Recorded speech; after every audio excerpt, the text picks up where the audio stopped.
Thank you. The gentlelady from Minnesota, Ms. Omar.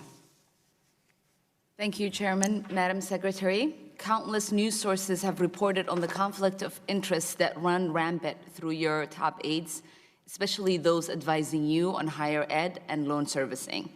When responding to questions about these conflicts, you have failed to adequately convince Congress and the American people that these conflicts do not interfere with the billions of taxpayer dollars flowing from education to corporate interest. Today, I would like to better understand your decisions for selecting aides and ensuring that their conflicts do not harm taxpayers. Last May, 4 of my colleagues on this committee sent your General Counsel a request for information about conflict of interest surrounding your $2 billion next-gen loan servicing solicitation.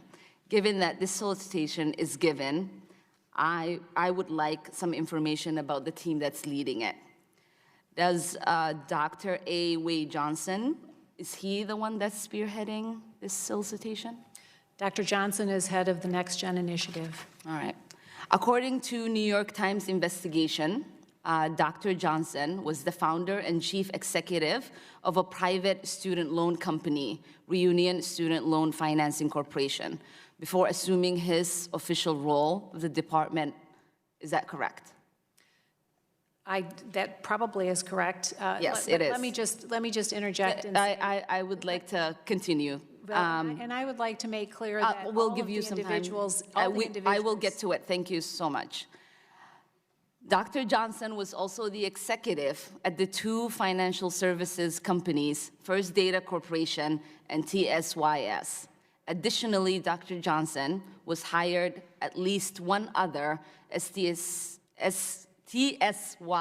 veteran, Mr. Patrick Fox. Have any of Dr. Johnson's previous employers bid on elements of next-gen solicitation? Congresswoman, all of my staff, all of my team at the Department of Education and Federal Student Aid has gone through their ethics process, has taken and takes their ethics obligations very seriously. We don't have conflicts, and we will not be conflicted. We have continued to have a robust screening process, and can stand and be very resolute about that. Mm. So given that there is about $2 billion per year in taxpayer dollars flowing through this program, will you commit to releasing communication between the procurement team and any of Dr. Johnson's former employees?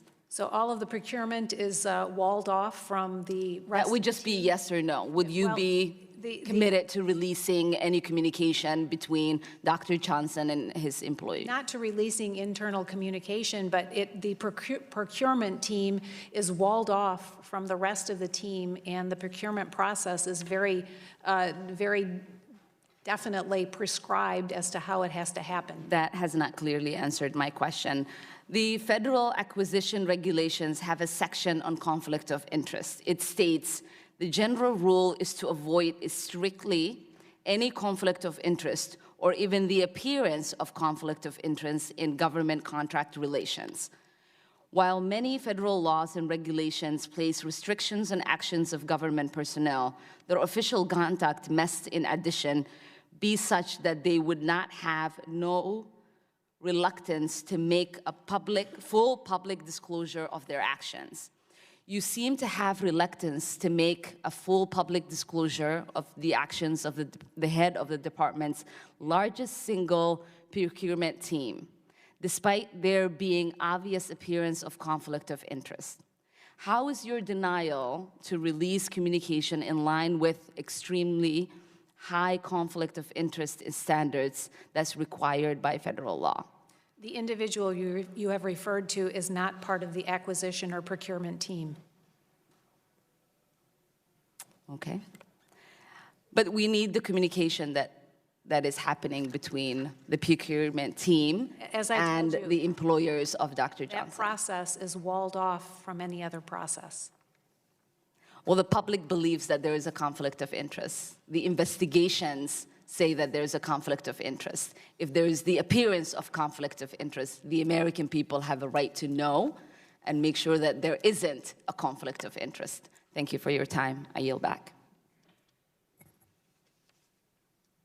Thank you. The gentleman from Pennsylvania, Mr. Musser. Thank you, Mr. Chairman.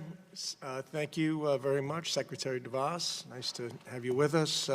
Thank you as well for your many years